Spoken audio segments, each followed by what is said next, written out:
nyawa beliau oleh malaikat Israel. Nabi Muhammad mengatakan, mahadha, apa ini wahai Israel? Malaikat Israel kemudian menjawab, ya Rasulullah, itu adalah sakaratul maut.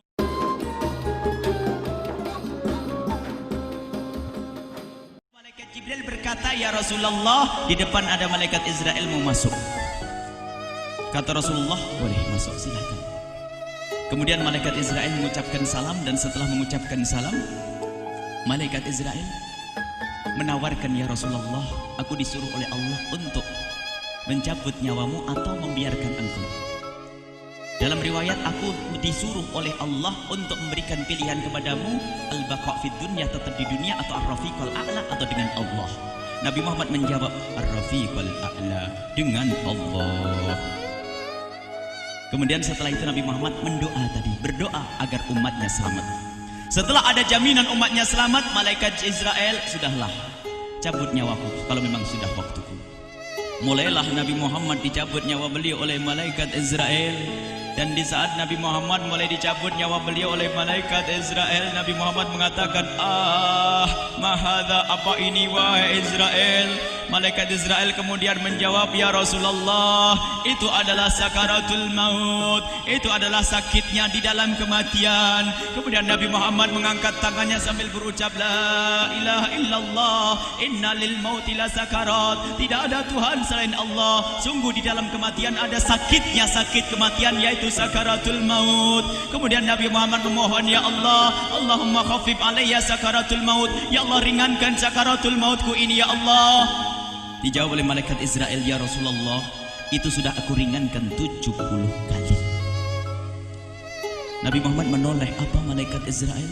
Sudah kau ringankan 70 kali keringanan? Iya ya Rasulullah, sungguh aku tidak pernah mencabut seorang hamba lebih lembut dari cara mencabut nyawamu. Ini sudah aku ringankan 70 kali. Setelah itu justru Nabi Muhammad menangis, Israel, 70 kali rasanya masih sakit. Iya ya Rasulullah, memang itu sakaratul maut. Lalu bagaimana engkau mencabut?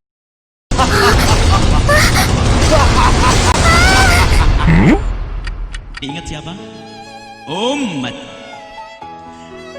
Kalau engkau mencabutku dengan ringan seperti ini masih sakit, bagaimana engkau mencabut umatku ya Israel?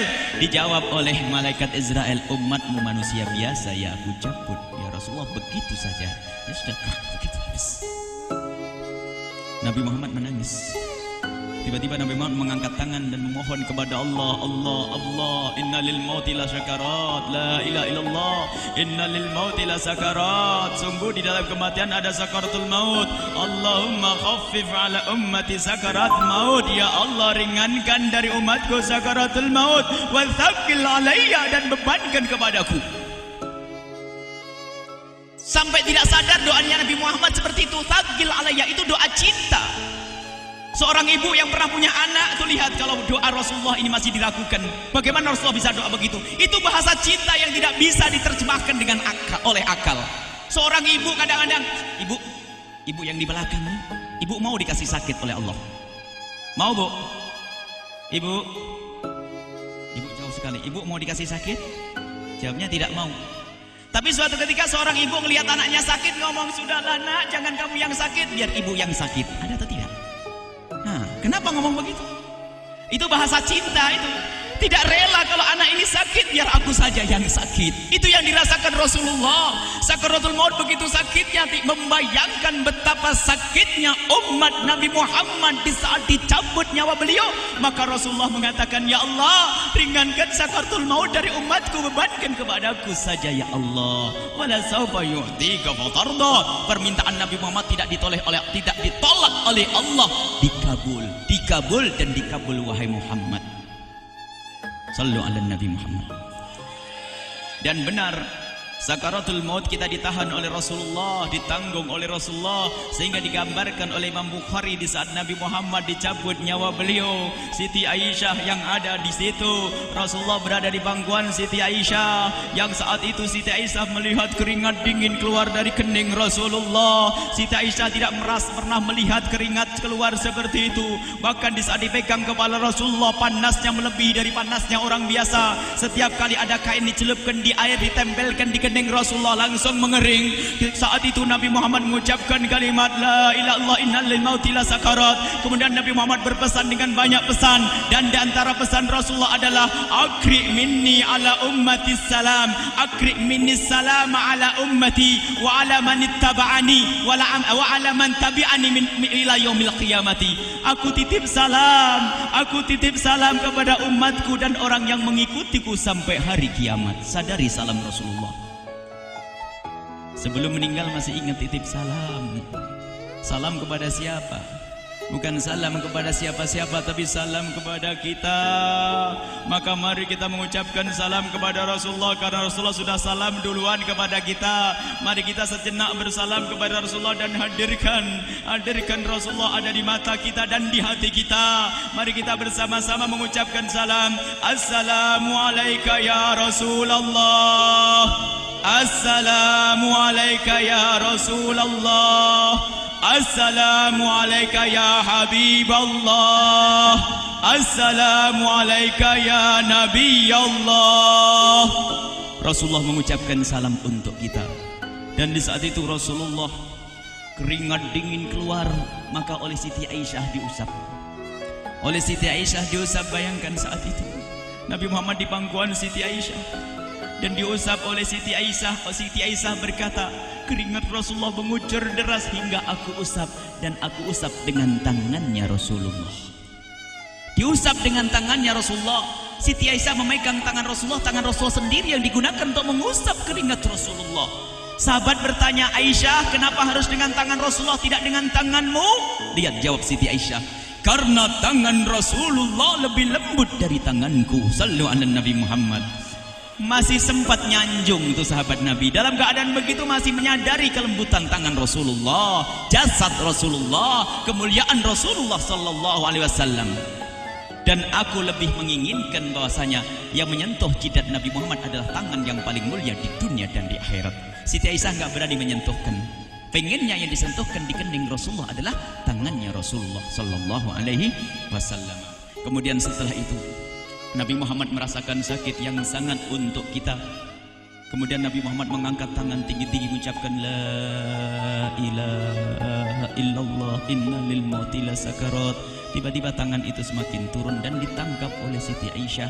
Dan di saat tangan itu jatuh di tangan Siti Aisyah, kemudian tiba-tiba paha Siti Aisyah merasakan berat kepala suci Rasulullah. Dan saat itu Siti Aisyah sadar bahwasanya Rasulullah sudah kembali kepada Allah Subhanahu wa taala. Sallu ala Nabi Muhammad. Siti Aisyah bingung di saat melihat seperti itu. Ditaruh pelan-pelan wajah Rasulullah sambil menangis lalu berkata, Rasulullah sudah meninggal. Para sahabat Nabi pada bingung. Sayyidina Ali tiba-tiba terduduk, nggak bisa berdiri. Sayyidina Uthman nggak bisa ngomong. Ada orang Sayyidina Zaid berkata, aku baru melihat Rasulullah. Setelah ini aku tidak mau melihat lagi selain Rasulullah. Ya Allah, butakan mataku. Aku tidak ingin aku kotori mataku dengan selain Rasulullah. Dan dibutakan oleh Allah. Bermacam-macam kejadian saat itu. Madinah heboh luar biasa dengan meninggalnya Rasulullah sallallahu alaihi wasallam. Dan sungguh meninggalnya Nabi Muhammad adalah menghidupkan hati yang mati kalau orang faham. Tiba-tiba Sayyidina Abu Bakar datang. Setelah Sayyidina Umar mengatakan, siapa yang mengatakan Muhammad meninggal akan aku penggal lehernya. Jangan seperti orang-orang Nabi Muhammad sekarang lagi pergi seperti waktu Musa pergi kepada Tuhannya, kepada Allah, nanti akan kembali kepada kita. Muhammad belum meninggal. Ini adalah karena kecintaan Sayyidina Umar bin Khattab, tidak ingin Nabi Muhammad pergi. Tiba-tiba datang Sayyidina Abu Bakar As-Siddiq lalu masuk ke kamarnya Rasulullah, lalu masuk kepada Rasulullah, kemudian mengecup kening Rasulullah. Dan Sayyidina Abu Bakar berkata, ya Rasulullah, tibta hayyan wa mayyita. Ya Rasulullah, engkau tetap harum dalam keadaan hidup dan harum setelah meninggal dunia. Sallu ala Nabi Muhammad.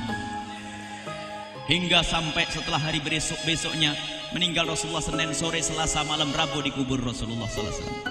Setelah dikubur, Sayyidat Fatimah bertanya kepada Sayyidina Abdullah ibn Abbas, Sayyidina Anas, wahai Anas, hai Anas, sambil menangis Sayyidat Fatimah Zahra, hai Anas, bagaimana engkau tega? Atabat anfusukum an tahtu ra'sa Rasulillah. Apakah engkau rela menaburkan debu di atas kepala Rasulullah? Sayyidina Anas menangis kaget, ya wahai binta Rasulillah, kalau kami tidak dilupakan oleh Allah, niscaya tidak ada yang bisa mengubur Rasulullah. Jadi saat itu dilupakan oleh Allah, sehingga mereka tidak menyadari melakukan itu semua. Kalau mereka sadar, tidak akan bisa mengubur Rasulullah sallallahu alaihi wasallam. Ini yang diungkapkan oleh Sayyidina Anas, kalau seandainya kami tidak dilupakan oleh Allah, niscaya kami tidak akan mampu mengubur Rasulullah sallallahu alaihi wasallam. Kami yang hadir di sini, ya Allah, ingin senantiasa hadir di hati kami kekasih-Mu Nabi Muhammad. Maka kami mohon, ya Allah, jadikan kekasih-Mu Nabi Muhammad yang akan, ya Allah, yang akan mendampingi kami kelak saat Kau cabut nyawa kami, seperti yang Kau wahyukan kepada kekasih-Mu Nabi Muhammad. Wa absyiru bil jannati, semua hamba yang beriman akan menyaksikan surga, ya di saat dicabut nyawa mereka. Dan surga, di tempat surga itu yang paling mulia adalah Nabi Muhammad. Maka kami mohon, ya Allah, saat Kau cabut nyawa kami, ya Allah, hadirkan Nabi Muhammad di hati kami, ya Allah. Dan kami mohon, ya Allah, saat di alam barzah nanti, ya Allah, saat yang sangat mengerikan itu, ya Allah, kami mohon hadirkan kekasih-Mu Nabi Muhammad, sehingga kami tidak takut dan gentar lagi dengan malaikat mungkar nakir. Dan ya Allah, kami mohon di saat di padang mahsyar nanti, ya Allah, hadirkan kekasih-Mu Nabi Muhammad. Jadikanlah kekasih-Mu Nabi Muhammad yang akan menemani kami dan akan membonceng kami, membawa kami ke telaga Kausar. Lalu kami diberi air minum dari air telaga Kausar hingga kami tidak akan haus selama-lamanya.